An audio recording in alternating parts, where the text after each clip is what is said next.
Hi, my name's Duncan. Can you explain what your disability or difficulty is? So my difficulty is called a stammer or a stutter. I call it several other things, but I'm not going to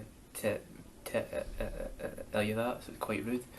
But so it's basically where I uh, involuntarily, I think that's a word, um, repeat the sounds of a word as I currently demonstrated there, but or I get stuck on a word. It's more sounds and the sounds that to make up a word than the words to themselves. Like I I I could go like b b b or like yeah. How do people react in your day to day life to Um, your disability or difficulty?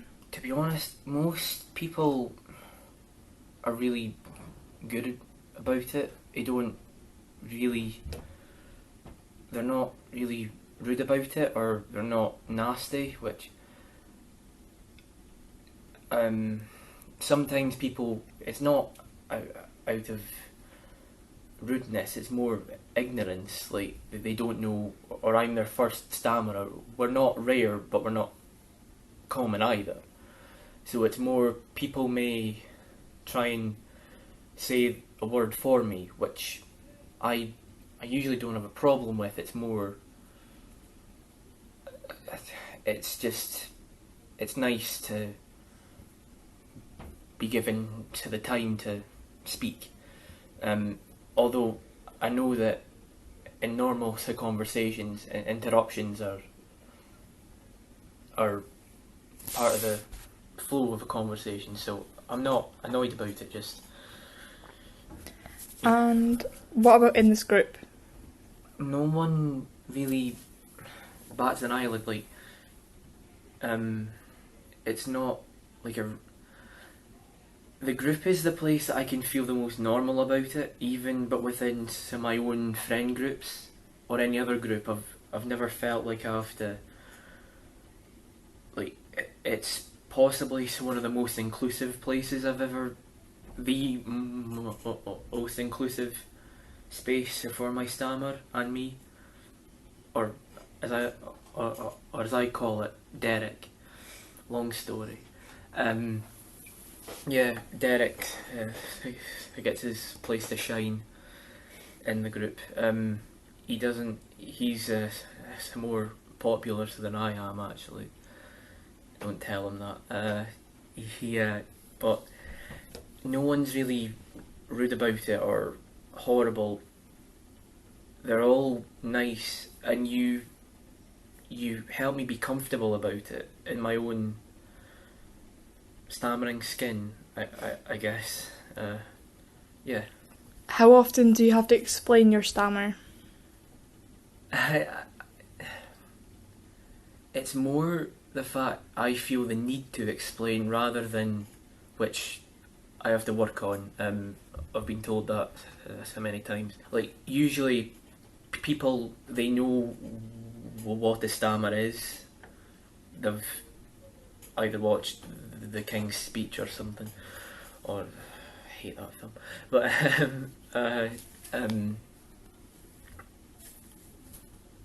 uh, or they've been, or they'll or if anything, so they'll hear it and ask, "Oh, I noticed you did this. Is this what's that?"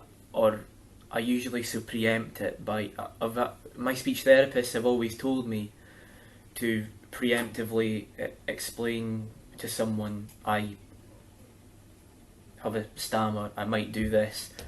Give them some examples of things I get stuck on, um, and maybe say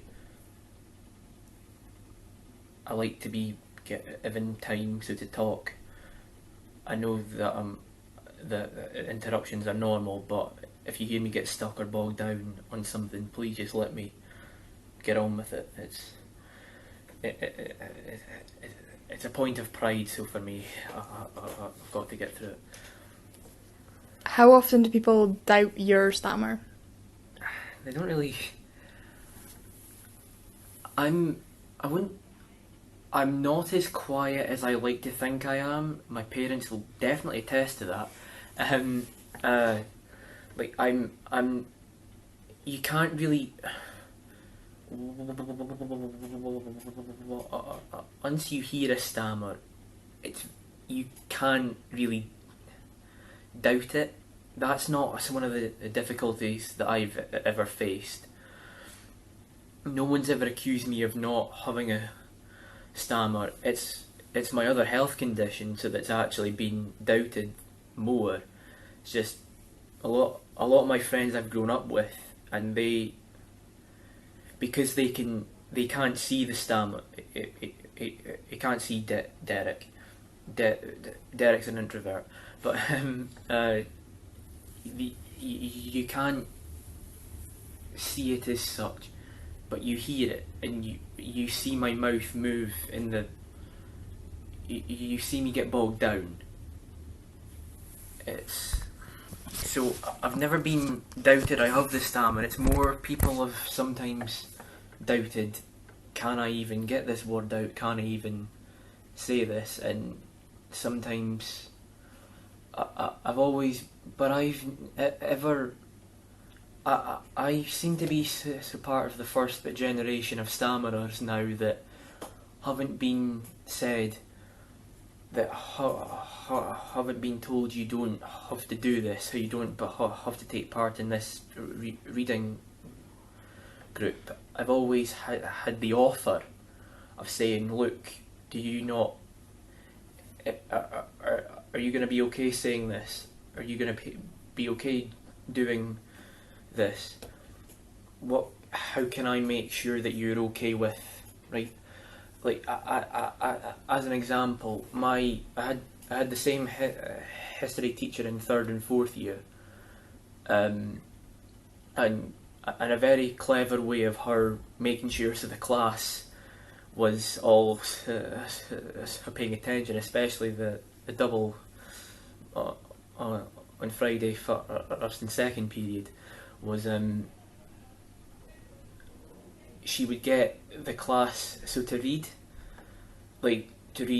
parts of the textbook as a way of quiet participation, and whenever I had to do it, she made sure that I was okay doing it, and my teacher would always go at the start of the year. She made sure that I was given like smaller things, because I didn't know the class very well. Like I came from the smaller third year classes to the big national classes, and it was and then after a term he said, is it okay if I get you on to the bigger bits? And she always made sure that I was always able to come to her and go, is it okay if I don't read anything out in class? I did do it. I kind of regret it now, but at the time I felt I needed to. Because when the person who reads before you says 4 whole paragraphs flawlessly, but when you say the equivalent of 4 paragraphs, but just reading out 1 paragraph, you begin to doubt yourself. So that long but winded anecdote is basically, it's not really been people outing my stammer or my ability to say things. So because of the stammer, it's more I've doubted if I've ever been able to. So a lot of the battles in my own head, and I'm just now really starting to get out of it. And what's a piece of advice you wish you'd known? Don't let it rule you. Don't turn down things you know you're not big enough to speak. many times I've had opportunities but just not done them. Sorry, Mum. I know you wanted to see the pictures, but but don't. Well, if this is for younger me, was very difficult to get through to, so he's probably not going to listen. But don't put yourself down. You'll be amazed at how much easier your life, but with a stammer, will be if you don't take yourself too seriously. And I started to make jokes about it. I started naming my stammer, so as I wouldn't take myself too seriously, and life just improved, stammering wise. Not like it was a big push for me to start making jokes about it. So I did it when I thought I was ready, but I definitely say to a younger me, start making them now, rather than being really uptight about it and making your friends feel awkward about it. Because if they stop but feeling awkward about it, you'll stop feeling awkward about it, and it's no longer a taboo subject, which, especially if you do it as part of every conversation, you need to make it accessible so for everyone. So kind of you've got that duty to yourself to make sure that you don't make yourself uptight about something you're gonna have to live with for the rest of your life. Like, it might go away at some point, but it's not gonna go away until you start trying to put the work in.